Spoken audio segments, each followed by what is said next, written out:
नमस्कार.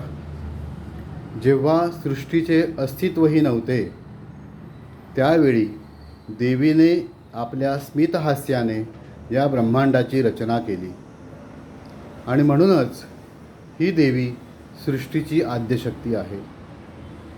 अशी ही आजच्या चौथ्या माळ्याची चौथी देवी, देवीचं चौथं रूप म्हणून आपण कुष्मांडा देवीला पूजणार आहोत.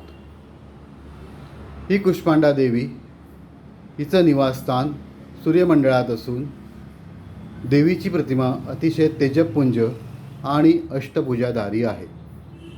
कुष्मांड म्हणजे कोहळा. आयुर्वेदानुसार कुष्मांडा ही वनस्पती देवीच्या रूपाच्या साधर्म्यात येते. जसं की कोहळ्यामध्ये अनेक बिया असतात आणि त्या प्रत्येक बीपासून असे अनेक प्रकारचे कोहळे निर्माण होतात आणि त्याच परीने अशी ही पुनरुत्पादनाचे काम किंवा नवनिर्मितीचे काम होऊ शकते, असंच सांगण्याचंही निदर्शक देवीचं रूप आहे. या कुष्मांडाप्रमाणेच या देवीमध्ये समस्त विश्व सामावले आहे.